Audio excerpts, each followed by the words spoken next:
வணக்கம். இன்னைக்கு வாழ்க்கையை எப்படி நிறைவாக வாழ்கிறது அப்படின்னு பார்க்க போகிறோம். நிறைவாக வாழுங்க, முழுமையாக வாழுங்க, டோட்டலாக வாழுங்கன்னெலாம் சொல்கிறாங்க இல்லையா?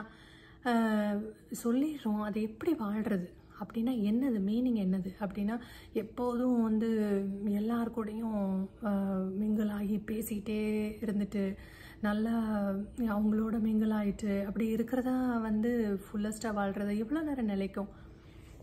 எவ்வளோ நேரம் நீங்கள் அவங்களோட இருப்பீங்க? ஒரு பீரியடில் நமக்கு ஒரு தனிமை வேணும் அப்படின்ற மாதிரி இருக்கும் இல்லையா? அதுவே வாழ்க்கை கிடையாது. அப்போ அதோட மீனிங் தான் என்ன அப்படின்னா, நீங்கள் முதல்ல வாழ்க்கைனா என்னன்னு தெரிஞ்சுக்கணும். லைஃப் அப்படின்னா என்னது, எங்கே இருக்குது அது, சரியா? எங்கேயோ வெளியே எங்கேயோ இல்லை. லைஃப்ங்கிறது உங்களுக்குள்ளே இருக்குது. நீங்கள் தான் அந்த லைஃப். நீங்கள் தான் அந்த லைஃப்னு நீங்கள் புரிகிற வரைக்கும் நீங்கள் முழுமையாக வாழவே முடியாது. நீங்கள் புரிஞ்சுக்கிட்டா முழுமையாக நீங்கள் வாழலாம். லைஃப், ஐ ஆம் லைஃப். அப்போ ஐ ஆம்னா யார்? ஐ ஆம்னு சொல்லிகிட்டே இருக்கு இல்லையா?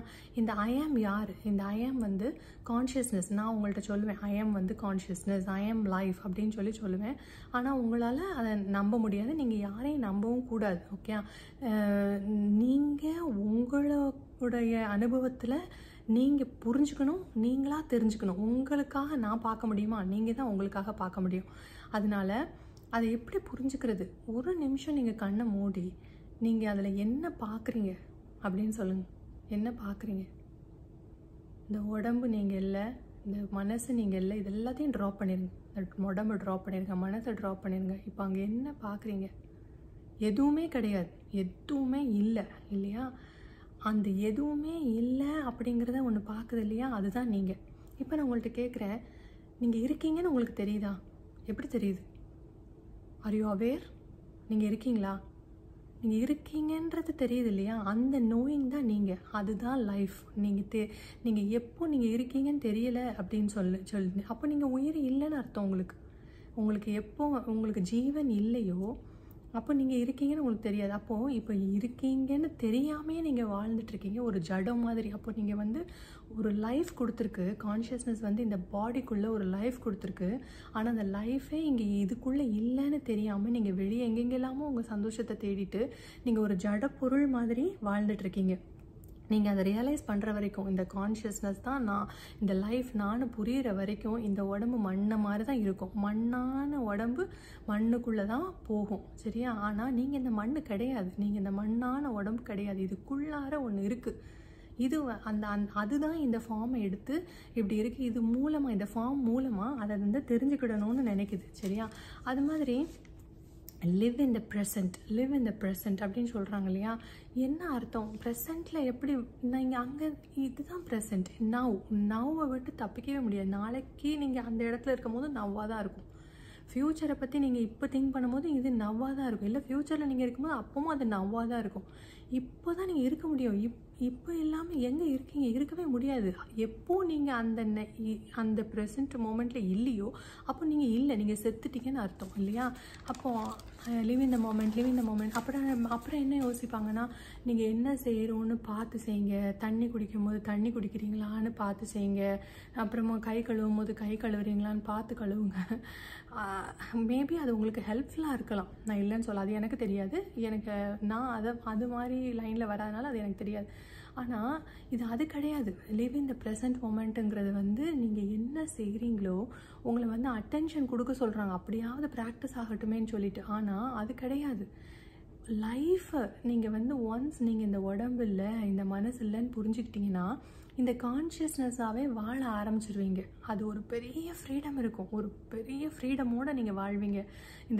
இந்த ஸ்பேஸ் எப்படி இருக்கு இல்லையா? ஒன்றும் இல்லாமல் இருக்கு இல்லையா? அப்படி ஒரு அமைதியும், அப்படி ஒரு என்ன சொல்கிறது, அது வெறுமையாக இல்லை முழுமையான உங்களால் சொல்ல முடியாது.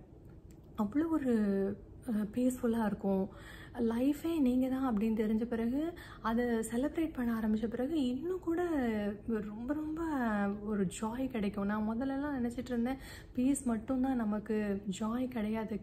நீங்கள் எப்போ அந்த லைஃப்பை செலிப்ரேட் பண்ண ஆரம்பிக்கிங்களோ அப்போது உங்களுக்கு ஜாய் கிடைச்சிடும், சரியா? ஓகே, இப்போ இந்த உள்ளார ஒன்று இருக்குது, சரியா? இதுதான் லைஃப், ஓகே? இந்த வெளியே ஒன்று இருக்குது இல்லையா? உங்களை சுற்றி ஒன்று நடக்குது, சரியா? இது இந்த உடம்பு முதற்கொண்டு வெளியே நடக்கிற எல்லா காரியங்களுமே உங்களோட என்டர்டெயின்மெண்ட்டுக்காக. நீங்கள் உங்களோடனா உங்கள் பாடியை நான் சொல்லலை, உங்களோட என்டர்டெயின்மெண்ட். உங்கள் கான்ஷியஸ்னஸ் இருக்கு இல்லையா, அந்த கான்ஷியஸ்னஸே இந்த பாடிஸ், இந்த ஃபார்ம்ஸ், இது எல்லாத்தையும் அது ட்ரீம் பண்ணி அது மூலமாக அது வந்து அதை தன்னை என்ஜாய் பண்ணிகிட்ருக்கு. நீங்கள் வந்து இந்த உடம்பு மூலமாக இந்த ஷோவை அது பார்த்துட்ருக்கு. ஆனால் நீங்கள் என்ன பண்ணிட்டீங்க, இந்த உடம்பு தான் நான், நீங்கன்னு சொல்கிறேன்ல, இது கான்ஷியஸ்னஸ் தான். கான்ஷியஸ்னஸ்ஸே தான் இதை ப்ளே பண்ணுது. நான் கான்ஷியஸ்னஸ்னால் தான் பேசிகிட்டு இருக்கேன். நீ வந்து இதை உன்னோட உடம்புன்னு நினச்சிக்கிட்டு இதை ஐடென்டிஃபை பண்ணிக்கிட்டு கஷ்டப்பட்டுக்கிட்டே இருக்க. எப்போ தான் இதுக்கு ஒரு முடிவு வரும்? அது உங்கள் கையில் இருக்கா, என் கையில் இருக்கா? கிடையாது. நான் உங்களுக்கு சொல்கிறேன், நீங்கள் கேட்குறீங்க. ஆனால் அது கான்ஷியஸ்னஸோட கையில் தான் இருக்குது. நீங்கள் வந்து இதை தெரிஞ்சுக்கிறதும் தெரியாமல் இருக்கிறதும் கான்ஷியஸ்னஸ் கையில் தான் இருக்குது. அது எப்போ உங்கள் உடம்பு மூலமாக அது தன்னை தெரிஞ்சுக்கணும்னு நினைக்குதோ அப்போ தான் அது தன்னால் தெரிஞ்சுக்கும். ஆனால் ஒன்று தெரிஞ்சுக்கோங்க, நிறைய பேர் வந்து ஐயோ நான் இப்படி ஒரு தப்பு பண்ணிட்டேன், நான் இது பண்ணிட்டேன், அது பண்ணிட்டேன். நிறைய பேர் வந்து தாட்ஸ் வந்து தப்பாக வந்தால் கூட ஐயோ இப்படி எனக்கு எண்ணம் வந்துட்டே அப்படின்னு சொல்லுவாங்க. தாட்டுக்கு நான் காரணமா? எனக்கு வர்ற தாட்டுக்கும் என்னோட ட்ரீமுக்கும் நான் காரணமா? எப்படி நான் காரணம்? நான் தூங்கும் போது எனக்கு ட்ரீம் வருது, அதில் வர்ற காரியங்களுக்கு நான் அதெல்லாம் நினச்சி கூட பார்த்துருக்க மாட்டேன். இந்த மாதிரியெல்லாம் அப்படி அந்த மாதிரிலாம் ட்ரீம் வரும். அதுக்கு நான் காரணம் கிடையாது. நீங்கள் யார்? நீங்கள் இந்த உடம்பு இல்லை, இந்த மனசு இல்லை, நீங்கள் கான்ஷியஸ்னஸ். அப்படி இருக்கும்போது அந்த பியூர் கான்ஷியஸ்னஸ் ஃபார்மே இல்லாத ஒன்று வந்து எப்படி தப்பு பண்ண முடியும்? அது எப்படி பாவியாக இருக்க முடியும்? நீங்கள் சின்னர்னு சொல்கிறீங்க, நான் வந்து தகுதி இல்லை இந்த உலகத்தை வாழ்கிறதுக்குன்னு சொல்கிறீங்க. உங்கள் தகுதியை நிர்ணயிக்கிறது யார்? நீங்கள் எதன் மூலமாக உங்கள் தகுதியை நிர்ணயிக்கிறீங்க? இந்த உடம்பு மூலமாக, இந்த மனசு மூலமாக நிர்ணயிக்கிறீங்க இல்லையா? அதை பண்ணாதீங்க. நீங்கள் யாருன்னு தெரிஞ்சுக்கோங்க. நீங்கள் வந்து ஒரு ஃபார்ம்லெஸ் பீயிங், ஒரு பியூர் பீயிங், பியூர் எனர்ஜி. இந்த எனர்ஜிக்கு எப்படி சென் வர முடியும்? ஒரு எலக்ட்ரிசிட்டி இருக்குது, அந்த பவருக்குள்ளே நீங்கள் சென்னை பார்க்க முடியுமா? அப்படி தான் நீங்கள் கான்ஷியஸ்னஸ் மட்டும்தான். நீங்கள் ஏன் என்னோட வேர்ட்ஸை நீங்கள் நம்பாதீங்க. நம்பிக்கை என்றைக்குனாலும் மாறக்கூடியது. நீங்கள் இன்றைக்கி என்ன நம்புவீங்க, நாளைக்கு என்ன நம்பாமல் போவீங்க. அதனால யாரையுமே நம்பாதீங்க. உங்களுடைய அனுபவத்தின் மூலமாக நீங்கள் உங்களை யாருன்னு தெரிஞ்சுக்கோங்க. நான் என்ன சொல்கிறேன், நீங்கள் அவேராக இருங்க. அவேராக இருக்கிறீங்க, ஆனால் தெரியாமல் இருக்கிறீங்க. நீங்கள் இருக்கேன்னு தெரியாமல் யாராவது இருக்காங்களா? இப்போ யாராவது கூப்பிட்டா திரும்பி பார்க்குறீங்க, ஆனால் உங்கள் பேரை ஐடென்டிஃபை பண்ணிக்கிறீங்க. அவ்வளோதான் வித்தியாசமே ஒழிய தான் இருக்கேன்னு தெரியாத ஒரு உயிர் கூட இந்த உலகத்தில் கிடையாது. முக்கியமாக மனுஷன்தான். மனுஷனுக்கு தெரியும் நான் இருக்கேன் அப்படின்றது, அவனுக்கு தெரியும். சரியா? அப்போது அது தெரிஞ்சுக்கிட்டிங்கன்னா நீங்கள் முழுமையாக வாழ முடியும் உங்களுக்கு. ஏன்னா வந்து நீங்கள் என்ன பண்ணுவீங்க, எது கூடயும் ஐடென்டிஃபை பண்ண மாட்டீங்க. ஏதோ ஒன்று உங்கள் உடம்பு மூலமாக ஏதோ ஒன்று நடக்குதா, நீங்கள் அதோட அட்டாச் ஆக மாட்டீங்க. நீங்கள் உடனே அதுலேருந்து உங்களுக்கு ஒரு ஃப்ரீடம் கிடைக்கும். ஐயோ இது என்ன அப்படின்னு சொல்லி அதை விட்டு தள்ளி வந்துடுவீங்க. அப்போது யோகா வந்து உங்களோட அவேர்னஸ்க்கு ஹெல்ப் பண்ணுமா அப்படின்னு கேட்டிங்கன்னா, எனக்கு தெரிஞ்சு அது ஹெல்ப் பண்ணுமான்னு எனக்கு தெரியாது. முழுமையான ஹெல்ப் கொடுக்குமான்னு கண்டிப்பாக தெரியாது. ஆனால் சத்குரு வந்து யோகாவை வந்து ஹோல் வேர்ல்டுக்கும் வந்து ஸ்ப்ரெட் பண்ணுறாங்க இல்லையா? அதோட ரீசன் என்னன்னு அடிக்கடி யோசிப்பேன். அவருக்கு தெரியும் எப்படி வந்து ஒரு மனுஷனை வந்து விழிப்புணர்வுக்கு கொண்டு வர முடியும்னு தெரியும். அப்போது ஏன் வந்து யோகாவை இவ்வளோ ஸ்ப்ரெட் பண்ணுறாங்க அப்படின்னு நீங்கள் யோசிச்சு பார்த்தீங்கன்னா, நான் யோசிச்சு பார்க்குறேன். அதாவது எப்படின்னா, மற்ற ஞானிகள்லாம் என்ன செஞ்சாங்கன்னா, தூங்குற குழந்தைய தட்டி தட்டி எழுப்பி பார்த்தாங்க. அமைதியாக சொல்லி எலும்புமா, தூக்கத்துலேருந்து எலும்புன்னு சொன்னாங்க. நீங்கள்லாம் எலும்புற மாதிரி இல்லை, அதான் 2 அடியை போட்டு எழுப்பி விட்டுருவோம். இந்த அடியை போடுறதுக்குள்ளே எங்கே உங்கள் உயிர் போயிடுச்சு, இந்த உடம்பு இல்லாமல் போயிட்டுனா எங்கே தெரியாமே செத்து போயிடுவீங்களோன்ட்டு உங்கள் லைஃப் ஸ்பேனை, உங்கள் வாழ்க்கையை யோகா மூலமாக இன்க்ரீஸ் பண்ண பார்க்குறாரு சத்குரு. சரியா? அப்போ நீங்கள் என்ன செய்வீங்க, இந்த உலகத்தில் யோகா பண்ணுறது மூலமாக நெடுநாள் வாழ்வீங்க. கண்டிப்பாக யோகா மூலமாக உங்களுடைய வாழ்க்கை, அதாவது நீங்கள் நிறைய வருஷம் வாழ முடியும். அப்படி வாழும் போது என்ன ஆகும், நிறைய வருஷம் வாழும் போது ஆட்டோமேட்டிக்காக இருக்கிற கஷ்டங்களை ஃபுல்லாக நீங்கள் அனுபவிப்பீங்க. கரெக்டாக? கஷ்டத்தை அனுபவிச்சா என்ன ஆகும், அதுக்கு சொல்யூஷன் தேடுவீங்க. அந்த சொல்யூஷன் எங்கே இருக்குது? எல்லாத்துக்கும் ஒரே சொல்யூஷன் தான், நீங்கள் யாருன்னு நீங்கள் தெரிஞ்சுக்கிறது. நீங்கள் இந்த லைஃப் தானே நீங்கள் தெரிஞ்சுக்கிற வரைக்கும் நீங்கள் தான் இந்த லைஃபு. வெளியே போய் தேட வேண்டாம். நீங்கள் தான் இந்த விழிப்புணர்வு, இதை விழிப்புணர்வோடு அதை பார்க்கணும் அப்படிங்கிறத தெரிஞ்சுக்கிற வரைக்கும் உங்களுடைய கஷ்டங்களுக்கு முடிவு கிடையாது. இதுக்கு தான் வந்து சத்குரு இதை பண்ணுறாரோன்னு எனக்கு தோணுது. இதுக்கு வந்து நான் ஒரு ப்ரூஃப் கொடுக்குறேன். முன்னாடி ஒரு 8-10 வருஷம் இருக்கும்னு நினைக்கிறேன். ஒரு இன்டர்வியூவில் நான் வந்து அப்போல்லாம் இந்த பேத்தில் நான் இல்லவே இல்லை. ஆனால் நான் அவரோட இன்டர்வியூ பார்த்தேன். அப்போது வந்து இவர் சொல்கிறாரு, அவருடைய சத்குருவுடைய ஃப்ரெண்ட் ஒருத்தர் ஒரு மளிகை ஜாமான் கடை வச்சுருக்காங்க, மளிகை கடை வச்சுருக்காங்க. அவர் முக்தி அடைஞ்சவர் தான் அந்த கடைக்காரரு, அந்த கடையோடைய முதலாளி. அப்போ அந்த கடையில் வந்து ஜாமான் வாங்க வர்ற அவ்வளோ பேரையும் அவர் வந்து எப்படி வந்து பிளஸ் பண்ணுவார் அப்படின்னா, கடவுளே இவங்களுக்கு எவ்வளோ கஷ்டத்தை கொடுக்க முடியுமோ அவ்வளோ கஷ்டத்தை கொடுன்னு சொல்லி தான் ஜாமானே கையில் கொடுப்பாராம். அப்படி சொல்லிட்டு சத்குரு சிரிக்கிறார். அப்போ நான் நினச்சேன், என்ன ஒரு மனுஷன் இவர், யாராவது இப்படி பண்ணுவாங்களா? நம்மளால் முடிஞ்சால் பிளஸ் பண்ணணும், அட்லீஸ்ட் கேர்ஸ் பண்ணாமையாவது இருக்கணும் அப்படின்னு. ஆனால் உங்கள் உடம்ப அவங்க பிளஸ் பண்ணி நீங்கள் மெட்டீரியலிஸ்டிக்காக நீங்கள் வந்து நல்லா ஹெல்த்தியாக இருந்து பணத்தை வச்சுக்கிட்டு என்ன செய்வீங்க? ஹெல்த்தினஸ் ரொம்ப முக்கியம் இல்லையா? நீங்கள் உங்கள் உடம்பும் நல்லா இருக்கணும், உங்கள் மனசும் நல்லா இருக்கணும். ரெண்டுமே நல்லா இல்லை, நீங்கள் ஓடிக்கிட்டே இருக்கீங்க பணத்தை தேடி. இல்லைன்னா உங்கள் ஸ்பிரிச்சுவல் லைஃப்பில் நீங்கள் யாருன்னு தேடி ஓடிக்கிட்டே இருக்கீங்க. எப்போ தான் இதுக்கு ஒரு முடிவு கிடைக்கும்? அப்போது பெரிய சஃபரிங் ஒன்று வரும்போது டப்புன்னு ஒரு சொல்யூஷன் கிடைக்கும். ஏன்னா நீங்கள் அதை தேடி ஓட ஆரம்பிப்பீங்க. அது வரைக்கும் அதை ஓடவே மாட்டீங்க. நீங்கள் இப்படியே வாழ்ந்து கஷ்டம் இருக்கட்டும், கஷ்டம் அப்படி. அதாவது கஷ்டத்தை வந்து இக்னோர் பண்ணுறது ரொம்ப நல்ல விஷயம், நான் இல்லைன்னே சொல்லலை, ஓகே. ஆனால் வந்து எப்போதும் அதை ஒரி பண்ணிகிட்டே இருக்கீங்க பார்த்தீங்களா? வாழ்க்கையை வாழ விடாமல் ஒரு ஜீவன் இல்லாமல் ஒரு வாழ்க்கை, ஒரு ஜட பொருளாக நீங்கள் இருந்துட்டு இருக்கீங்களா? அதுதான் வேண்டாங்கிறேன். நீங்கள் லைஃப்னு தெரிஞ்சுக்கிட்டு டோட்டலாக வாழ பாருங்கள். இதை விட ஒன்றுமே இல்லை. நீங்கள் வந்து எந்த ஒரு ஞானிக்கிட்டேயும் கேளுங்களேன். நீங்கள் வந்து இப்போது ஒன்று அவங்க தெரிஞ்சுக்கிட்டாங்கல்ல தான் யாருன்னு சொல்லிட்டு, இதுக்கு பதிலாக நீங்கள் வந்து வேறு எதாவது நீங்கள் ஒரு எல்லாத்தையும் கொடுங்க. நீங்கள் எவ்வளவு பொருள், எவ்வளோ பணம், என்ன அதை கொடுத்துட்டு ட்ரேட் பண்ண கேளுங்க. யாருமே வந்து அது திரும்ப நீ பிறந்து இந்த உலகத்துக்கு வருவியா, நான் உனக்கு பெரிய சந்தோஷத்தை வச்சுருக்கேன்னா யாருமே வரமாட்டாங்க. எனக்கு போதும்ப்பா அப்படின்ற மாதிரி சொல்லுவாங்க, சரியா? ஆனால் இருக்கிற வரைக்கும் சந்தோஷமாக வாழ, அந்த லைஃப் வந்துருச்சு அப்புறம் வாழ விட்டுருவோமேன்றது தான் மேட்டர், சரியா? ஆனால் அந்த சத்குருவோடைய இன்டென்ஷன் பார்த்தீங்களா? நம்ம வந்து வெளியே பார்வைக்கு நமக்கு கேட்குறதுக்கு வேறு மாதிரி இருந்தாலும் அவங்களோட இன்டென்ஷன் வந்து எவ்வளோ ஒரு பெரிய இன்டென்ஷன். ஜீசஸோடைய இன்டென்ஷன் சேம் சத்குருவோட இன்டென்ஷன். ஜீசஸ் எதுக்கு வந்தாங்க? இந்த உலக மக்களை வந்து விடுதலை ஆக்கிறதுக்காக வந்தாங்க. அவர் வந்து ஒரு சேவியர் இல்லையா? அவர் வந்து எப்படி நம்மளை ரட்சிக்க இந்த உலகத்துக்கு வந்தாரோ அதே தான் இப்போ சத்குரு பண்ணிட்டுருக்காங்க. எவ்வளவு இடத்துல ஒவ்வொரு நாளும் போய் அவ்வளோ கஷ்டப்பட்டு ட்ராவல் பண்ணி இவ்வளோ வயசுலேயும் எவ்வளோ கஷ்டப்படுறாங்க இல்லையா? ஆனால் அதை புரிஞ்சுக்கிறதுக்கு ஒரு சாதாரண ஹியூமன் பீயிங்னால முடியாது. என்னால் முடியும். நான் வெரி ரீசெண்ட்லேயே நான் அவருடைய டாக்ஸ் எல்லாம் பார்க்க ஆரம்பித்தேன். நான் பார்க்கவே மாட்டேன். அப்போ இருந்து அது ஒருத்தர் பிடிக்காமல் போயிடுச்சுன்னு வச்சுக்கோங்களேன், மைண்டில் ஏற்றிட்டோன்னா அதுக்கப்புறமா அவங்கள நம்ம அக்செப்ட் பண்ணுறது ரொம்ப ரொம்ப கஷ்டம். அதே மாதிரி பிடிச்சிருச்சு அப்படின்னா நம்ம விட்டவே மாட்டோம். ஆனால் எனக்கு தெரியும் சத்குரு கிட்ட ஏதோ ஒரு உண்மையை சொல்ல வராருங்கிறது எனக்கு நல்லா தெரியும். ஆனால் அந்த ஒரு கான்செப்ட்னால எனக்கு பிடிக்காமையே வேண்டாம், இவர்கிட்டலாம் கேட்கக்கூடாது. ஆனால் ரமண மகரிஷி எனக்கு ரொம்ப ரொம்ப பிடிக்கும், ஜீசஸ் ரொம்ப ரொம்ப பிடிக்கும். அதனால் அவங்க என்ன சொன்னாலும் கேட்பேன், அந்த மாதிரி இருந்தது. ஆனால் ஒரு சீக்ரெட் சொல்கிறேன் உங்களுக்கு வந்து இந்த விழிப்புணர்வு, இந்த பாத்தில் நீங்கள் வந்து இந்த பாதையில் நீங்கள் நடக்கும்போது நீங்கள் நத்திங்னஸ்ன்றது உங்களுக்கு உடனே தெரிஞ்சிடும். என்னையை பொறுத்தவரையில் ஃபர்ஸ்ட் ஸ்டெப் அதுதான், சரியா? நீங்கள் நத்திங்ன்றது உங்களுக்கு உடனே தெரிஞ்சிடும். அதுக்கப்புறமா நீங்கள் சில வீடியோஸ்லாம் பார்க்கும்போது உங்களுக்கு யார் ரொம்ப தலைவலி கொடுக்குறாங்களோ அவங்களுடைய வீடியோஸை நீங்கள் கண்டிப்பாக பார்க்கணும். நீங்கள் இக்னோர் பண்ணாதீங்க. உங்கள் மைண்டை ரிபல் பண்ணிவிட்டு மைண்டை சொல்கிறத கேட்காம கஷ்டப்பட்டு தலைவலி கொடுக்குற அந்த வீடியோவை பாருங்கள்.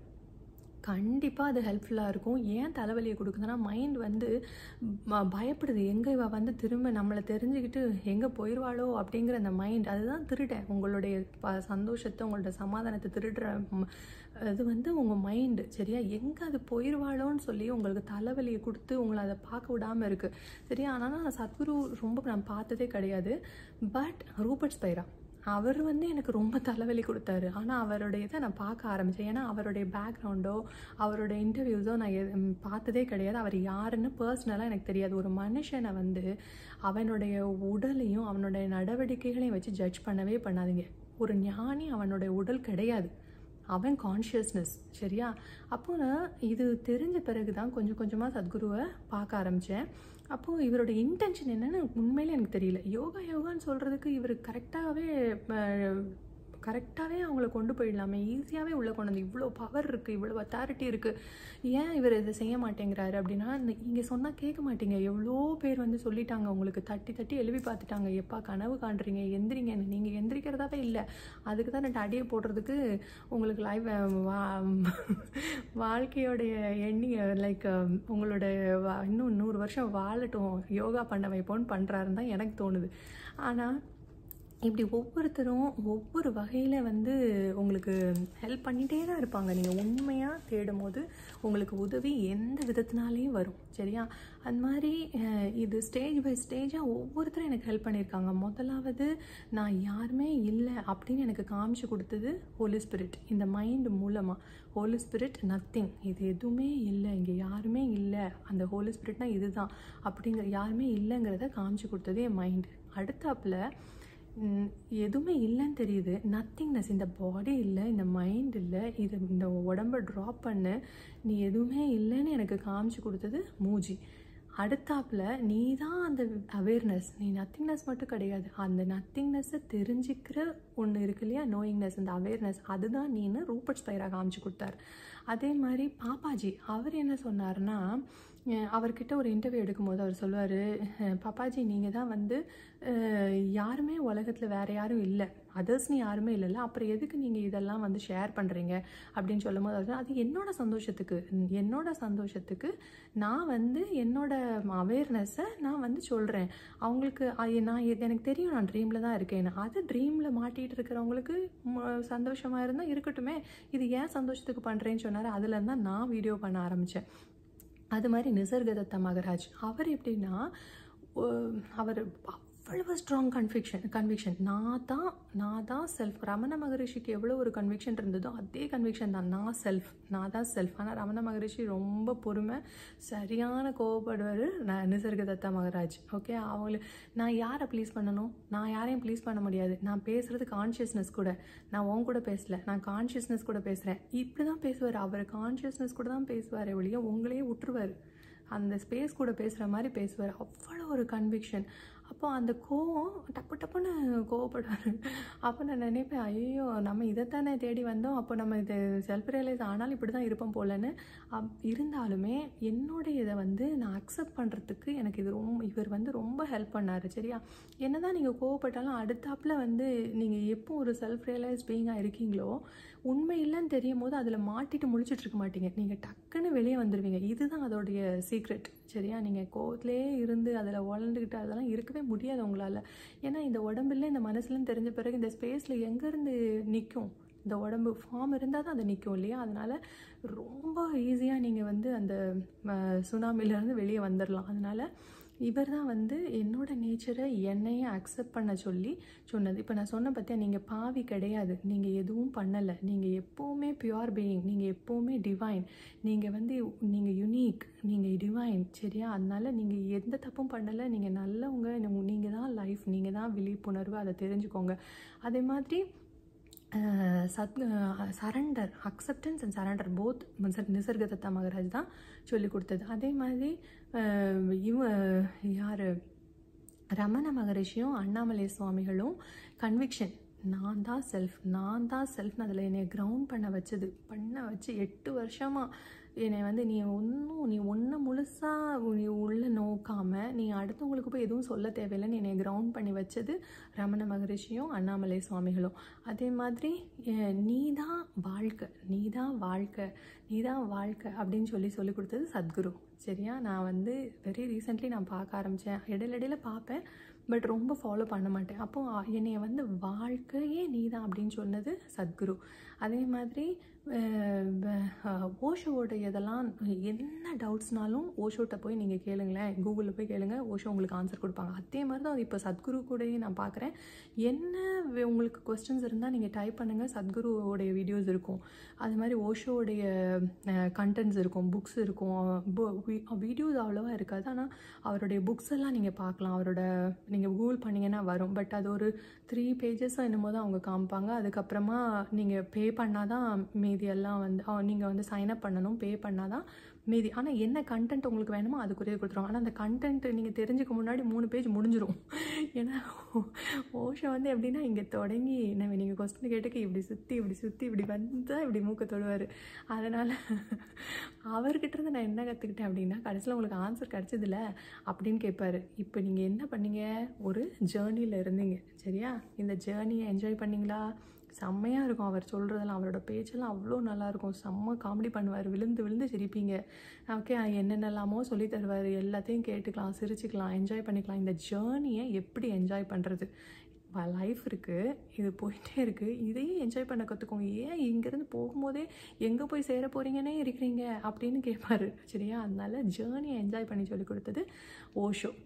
லைஃப்பை செலிப்ரேட் பண்ண சொல்லி கொடுத்தது அவர் தான். அவரை பார்த்து கற்றுக்கணும் லைஃப்பை எப்படி மனுஷன். அதாவது அவர் ஒருத்தருக்கு வந்து ஒலிம்பிக் சைஸ் பூல் இருக்குமா. அப்போ எல்லாரும் அவரை வந்து ரோல்ஸ் ராய்ஸ் காருக்கு இவ்வளோ வச்சுருக்காரு, எதுக்கு இப்படிலாம் பணத்தை செலவு பண்ணுறாரு, நிறைய பேர் வந்து அவரை கொஸ்டின் கேட்டாங்க. அவர் சொன்னார், ஆனால் அதுக்கு மேலே ஒரு லிமிட் வச்சுருக்கேன், இவ்வளோத்தையும் நான் வாங்க சொல்லியிருக்கேன் அப்படின்னு. எதுக்கு அவர் டெய்லியாக போகிறாரு? இன்டென்ஷனை பாருங்களேன். அவர் என்ன சொல்கிறாரு, நான் இந்த ரோல்ஸ் ராய்ஸ் கார் இத்தனை வச்சுருக்கேன்றதுக்காக உலகமே என்னை திரும்பி பார்க்கும், நான் என்னை திரும்பி பார்க்க வைப்பேன். ஏன் அவரை திரும்பி பார்த்தா அவருக்கு என்ன ஆக போகுது?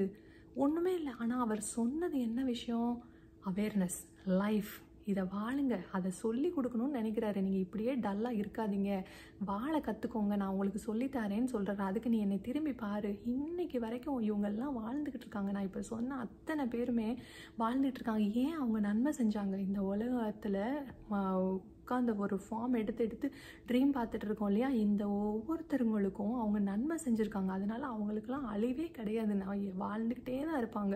அவங்களோட இன்டென்ஷன் எவ்வளோ இன்னசென்ஸ் பாருங்களேன். நீ வந்து என்னை எப்படி வேணால் நினச்சிக்கோ, என்னை வந்து பணம் என்ன பண்ண போகிறாங்க இவங்க, யோசிச்சு பாருங்களேன். இவ்வளோ பணத்தை வச்சு என்ன பண்ண போகிறாங்க? அவங்க எதுவுமே பண்ண போகிறதில்ல. அவருக்குன்னு ஃபேமிலி இருந்ததா? எதுவுமே கிடையாது. ஆனால் அவங்களோட இன்டென்ஷன் என்னவாக இருந்தது, நீங்கள் உங்களை வந்து விடுதலை ஆக்கணும். அதுதான் அந்த இன்னசென்ஸ் இல்லையா? அதனால் பிளெஸ்ஸிங்ஸ் வந்து பிச்சுக்கிட்டு தான் வரும். வானத்தின் பலகணிகளை திறந்துக்கிட்டு தான் பிச்சுக்கிட்டு தான் வரும் அவங்க. ஆனால் அந்த இன்டென்ஷன், இந்த இன்னசென்ஸ் இருக்கு இல்லையா, நீங்கள்லாம் வந்து நல்லா இருக்கணுன்ற ஒரு அந்த எண்ணம் இருக்கு இல்லையா, அதுதான் அவர் வந்து இவ்வளோ தூரம் வாழ வைக்குது. சத்குருவும் அதே தான். அதே மாதிரி ஜீசஸ் இவன் லவ், அவர் வந்து என்ன சொன்னார், லைஃப் வந்து அன்கண்டிஷ்னல் லவ், இது வந்து அன்பே வாழ்க்கை. எதனால இந்த வாழ்வு வந்தது? அன்பு ஏதோ இருக்குது இல்லையா, அது வந்து தன்னை தெரிஞ்சுக்கணும்னு நினைக்குது, தன்னோட இன்ட்ராக்ட் பண்ணணும்னு நினைக்குது. நீங்கள் வந்து எப்போது இந்த நீங்கள் தான் விழிப்புணர்வுன்னு தெரிஞ்சுக்குவீங்களோ அப்போ வந்து நான் உங்களுக்கும் அவங்களுக்கும் இல்லை, நான்லாம் வந்து இந்த லவ்வெல்லாம் என்னன்னு தெரியாது. பட் அந்த வந்தோடனே நான் ஒரு 3 பேஜுக்கு ஒரு லவ் லெட்டர் மாதிரி எழுதியிருக்கேன். அதாவது எனக்கும் அந்த சைலன்ஸ்க்கும் உள்ள ஒரு இது வந்து நான் ரமண மகரிஷி அந்த பாட்டு கேட்டிருக்கீங்களா, அவர் எழுதியிருப்பார், என்ன ஒரு 108 இது எழுதியிருப்பார் பாருங்க. ஐயோ, டெய்லி நான் மனப்பாடமாக தெரியும் எனக்கு, அதை பாடுவேன். அருணாச்சல சிவா, அருணாச்சல சிவ அருணாச்சல சிவ அருணாச்சல சிவ அருணாச்சலா. தப்பாக பாடுறேன், இதுதான் பாட்டு. அதில் வந்து அவர் எழுதியிருக்கிறத பாருங்களேன், அவ்வளோ ஒரு லவ், ஒய்ஃப் இல்லை, லவ்வர் இல்லை, அப்படி ஒரு லவ்வை பொழிஞ்சிருப்பார். அப்படி கிண்டல் பண்ணி நக்கல் பண்ணி நீ சரியான குறும்புக்காரன் இப்படிலாம் வந்து சொல்லியிருப்பாரா. எனக்கு அவ்வளோ இவருக்குள்ளே இவ்வளோ லவ்வான பார்க்கும்போது எனக்குள்ளே அவ்வளோ லவ். அந்த லவ் லெட்டரை நான் வாசிக்கும் போது நமக்குள்ளே இவ்வளோ லவ் இருக்கா அப்படின்னு சொல்லி உங்களுக்கும் அந்த அந்த எப்படி சொல்கிறது, அந்த சைலன்ஸ் இருக்கு இல்லையா, நீங்கள் தான் சக்தி ஆயிடுவீங்க, அந்த சைலன்ஸ் சிவன் ஆயிரும். உங்கள் 2 பேர்த்துக்குள்ள லவ் வந்து அவ்வளோ ஒரு பியூராக பியூட்டிஃபுல்லாக இருக்கும். அப்போ அது என்ன ஆகும், அது வெளிப்படும் உலகத்தில். இந்த உலகமே வந்து ஒரு பியூட்டிஃபுல் பிளேஸாக ஆகும். நீங்கள் அதுக்கு தான் இந்த உலகத்தில் இருக்கீங்க. நீங்கள் இந்த உலகத்தை ஒரு பியூட்டிஃபுல் பிளேஸாக மாற்றுறதுக்கு நீங்கள் முதல்ல டோட்டலாக வாழ்கிறதுக்கு பார்க்கணும். Okay, all the best. நீங்கள் யாருன்னு தெரிஞ்சுக்கோங்க. நிறைவான வாழ்க்கை வாழ நான் உங்களை வாழ்த்துறேன். Thank you so much. அடுத்த வீடியோவில் பார்க்கலாம்.